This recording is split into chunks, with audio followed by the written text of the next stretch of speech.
couple buddies of mine from college were operating Prairie Creek Farms, and so that's the farm that we're on right now.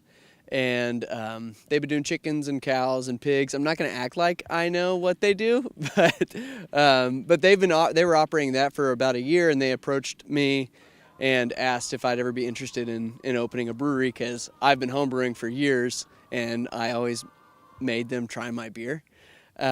So they're like, would you ever be interested? And I was like, yeah, that'd be awesome. But I don't think that would ever happen. I thought they were just asking for fun. But it turns out they were serious. And this was about 2 years ago or so. And we started the whole process of looking into like legality and everything, because that was whenever the rules were changing. It was a really big deal in Oklahoma. And so ever since that day, we've just been planning and trying to figure out what the best course of action would be. And so we built this little pilot building with our pilot system, and we're going to be seeing what that's all about, and hopefully build another building out here. We're on this farm. It's an 80-acre farm in Kellyville. It's a beautiful farm. So the first time I came out here, I just fell in love. I was like, man, this is an amazing farm. I've always wanted to name a brewery Rapture, or a brewery to have the name Rapture, because I just think that's so cool. I have grown up in the church. I still am involved in the church, and Rapture has always been like, a concept that is just really cool to me. And also I was a child when the Left Behind books and movies came out. And so Rapture has always been like in my zeitgeist.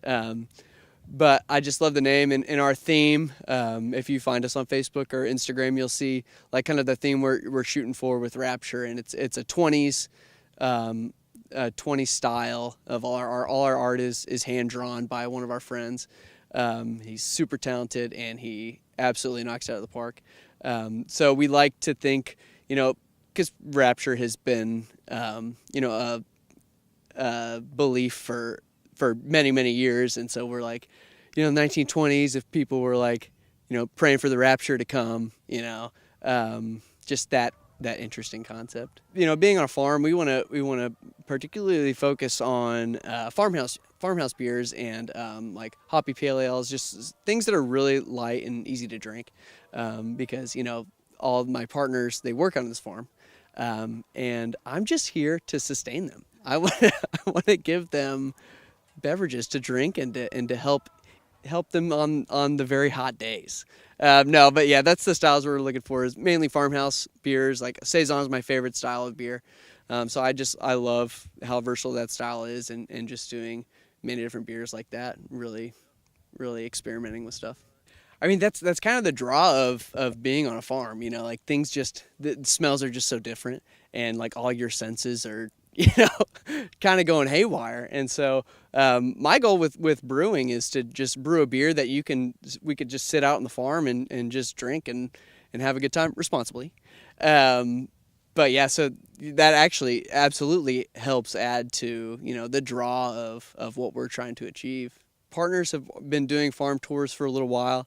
They've done a handful of them, and people really enjoy them. They take them around all 80 acres and show them the animals, and they get to tell them about their passion and what they love to do.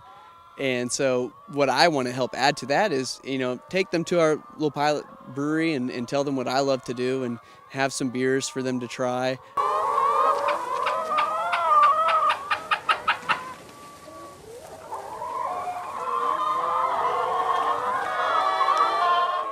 Right when we saw it, we knew like this was a good spot. It had this nice ridge right here that blocks the wind. Cool. All right, we have chicken, pigs, cows. We don't have any cows right now. We were super smart this year and didn't winter any cows, because hay was crazy expensive, so we would have probably lost money or not made as much. But we've got our pigs out here, our chickens out here. I've got some bees over there. We've got a goat that we rescued, and we have a dog that just showed up.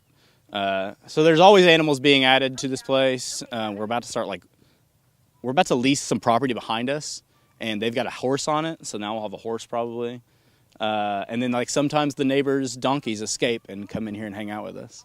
So we have a bunch of laying chickens. We just started our first round of meat birds for this year. We sell to a few restaurants downtown, and obviously we're at the farmer's market on Cherry Street. We sell that stuff. And then our pigs up there, we got a lot of pigs out here. So every single person we tell that we're building a brewery on our farm is like, well, duh, makes sense. So the natural partnership sounds pretty cool to partner those two like concepts together on a farm. And I think people like more and more, I think like eating and drinking experiences are centered around forming an experience around them.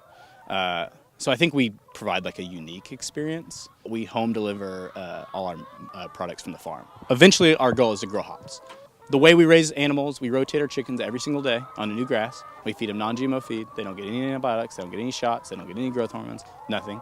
Our pigs are rotated every 3 weeks in a new 1 acre paddocks in the woods. They just live their whole lives in the woods. It's pretty cool. They like it, and they just have one bad day. Our cows are grass-fed, grass-finished. They never get any grain, not even at the end. And our egg layers get rotated pretty regular too. Our eggs are so good.